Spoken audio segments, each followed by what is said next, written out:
Dodgy architects. Let's have a look. Hello everyone, Florian Heise here, and welcome to another episode of Heise Says.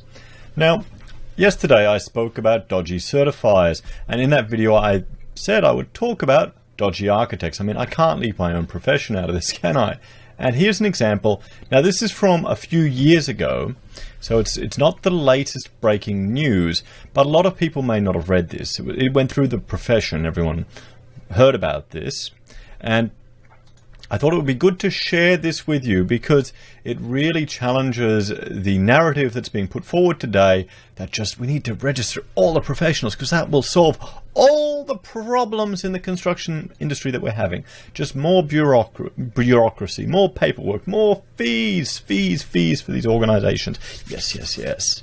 So let's have a read of this short article from Architectural Design, or Architecture and Design. So, Western Sydney architect barred from practice over substandard apartment design. So Western Sydney architect Alex Sibir has been fined almost $20,000 and banned from practicing for 5 years after the New South Wales Architects Registration Board found he'd failed to comply with guidelines for apartment design in the state. The board took punitive measures against Sibir after finding he had signed off as an architect on 3 separate projects without having designed them. So as an architect, there's the Architects Act and legislation that dictates what we can do as professionals, because we're professionals. You know, it's different to other business people. We're professionals, so there's an act and we have responsibilities. And you need to stamp, in the old days you get a stamp and you'd stamp the drawings that you signed off on it, that you designed it or you were involved in it or you supervised it. You're taking full responsibility for it. And firms need to have architects that are licensed and registered in order to do that, to be able to call yourself an architect or an architectural practice.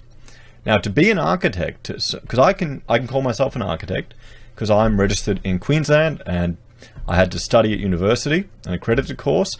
I had to get postgraduate experience, I think 4,000 hours or something, in a whole series of different requirements in a logbook. I had to do a 3-part exam. The first part was a written exam, a scenario-based exam, and you had to get, I can't remember how high, but if you got, it was like you'd get negative points if you got the questions wrong, and there's only like 5 questions, so it's very easy to fail. And then you needed to do an interview.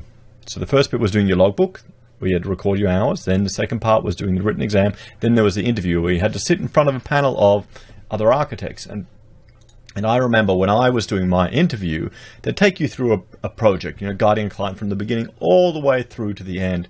And there's one question he got me on. It was, what would you do if you see them putting water into a concrete truck? And I remember saying, you can't tell them to stop because you're the architect on site. You have to inform the contractor of that issue and your concerns.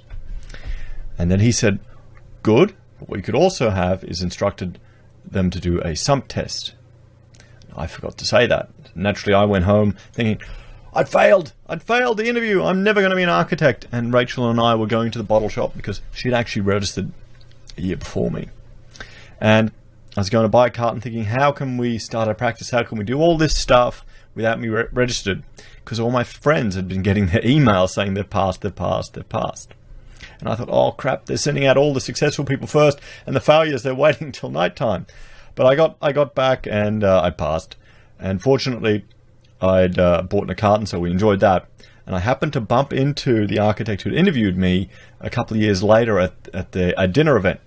And he was, it was Christmas, so he had a few drinks in him. And he laughed his ass off when I told him that I was stressing out over that. He loved the fact that I was stressed out over it because I did really well in the interview. So I could relate to him, like that. Definitely. So, it's a process to become an architect. Everyone can't call themselves an architect. There's professional guidelines and it's a fine. So I get kind of annoyed when people put themselves forward as an architect when they actually haven't done it properly or haven't done the qualification. I get really annoyed when building certifiers will stamp work from someone who isn't an architect and say, oh, I have the authority to deem their equivalent, throwing all that work and effort out the window. So the act of stamping a design that you haven't taken responsibility for, haven't supervised, is very serious. It really is very serious. So, back to the article. It's kind of giving you a bit of an overview. It was determined that Sibber, how do you say it? Sibber, had breached the New South Wales Architects Act by failing to ensure the necessary consumer safeguards were included in the developers' contracts. In New South Wales, the SEPP 65 guidelines for apartment design required projects to be completed by a registered architect and for the architect to ensure the project complies with the guidelines. The guidelines were put in place in an effort to produce better quality apartments in the state. The New South Wales Architects Registration Board found that Sibber had signed off as the designer on contracts with 3 different developers: Urban Link, Bertra Chan and Associates, and Design Cubicle, with no evidence he'd actually designed the projects in question. So there's a process in place for consumer protection where the architect, has to ensure compliance with these guidelines. That's the designer. That's the safety check. That's the professional that has to have independence. But he was just pretty much selling out his registration to these developers who were paying him to stamp it. I wonder if they got it all done overseas. I wouldn't be shocked. Not at all. According to quotes obtained by the Australian Financial Review, Deborah Deering, the newly elected president of the New South Wales Board, said the decision to pursue action, and this is the Board of Architects, pursue action against Sibber was intended as a warning to others who were trying to cut costs by avoiding compliance with the SEPP 65 regulations. Whether it's a developer or a builder, the person who is developing an apartment building has an obligation to meet these design requirements, said Deering. It's important that as the city densifies, the quality of construction and housing and quality of apartments is as good as can be. There are a range of different means by which we can ensure that. Okay, so that's one take on it. Let's look at another one. And this is from the Fifth Estate. So, newly appointed New South Wales Architects Registration Board Chair Dr. Deborah Deering has put the development industry on notice after an architect was fined for putting his name on a project he did not design. Last week, Western Sydney architect Alex Sibber was fined $20,000 and his registration suspended for signing off on 3 multi-residential projects he had not designed. Board Registrar Timothy Horton told the Australian Financial Review a number of development applications have been identified that had the names of architects on them, though none of the names were the nominated architect. Well, there you go. See, on every drawing you do, you need to write down who the architect was, who supervised that project, and put your licensing number on there. This is a breach of the requirements of the SEP 65 planning rules that aim to ensure apartment amenity and standards in New South Wales. Mr. Horton said legal advice was being sought to determine if action can be taken against the developers involved. Whether it's a developer or a builder, the person who is developing an apartment has obligations. Okay, Dr. Deering, who is also a district commissioner for the Greater Sydney Commission, is the first female to be appointed as chair of the New South Wales Architects Registration Board, which was established in 1923.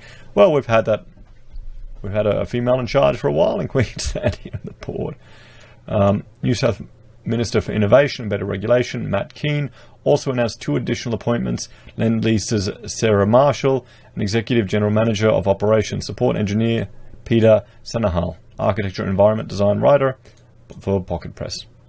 So, there you go. So this is going into the new strategic plan, which is frankly probably out of date at the moment, but this just shows you how having processes in place to ensure registration, tougher registration, tougher supervision, can fall apart. We had a look at the Dodgy certifiers yesterday. Today we're looking at some examples of dodgy architects. So, and just think about this. If this is happening at this stage, how's it going to happen depending on the procurement processes? So, if you're a young architect, or if you know a young graduate or student of architecture who's studying and wants to register, I'm going to put in a shameless plug for a quiz app from Heise Games. Now, this was the APE True or False quiz. This is the Architectural Practice Exam True or False quiz. And, this is a little quiz that Rachel and I made because we originally, years ago, we were involved with the the PALS, which is the course that the Institute of Architects ran here in Queensland. We helped revitalize, redesign the whole course structure to increase, I think, the pass rates from 50% up to 70 or 80%. So it went really well in the year we took it over. So we developed this app with a series of questions that people can do to just prompt themselves. It was just true or false questions, really fast, boom, boom, boom, and 100 different questions. You can get the Windows version or the Mac version for $9.95, including GST, available from games.heise.com.au. I'll put a link below. Anyway, guys, forgive me for the shameless plug, but, I made some apps. People said they were helpful. And like, share, and subscribe. Let me know what you think. Do you think this push for greater registration in the building industry is going to be the panacea, the solution to all the problems we're facing? Because I don't. I'll see you all later today. Like, share, subscribe, ding the bell, and I'll talk to you later. Bye for now.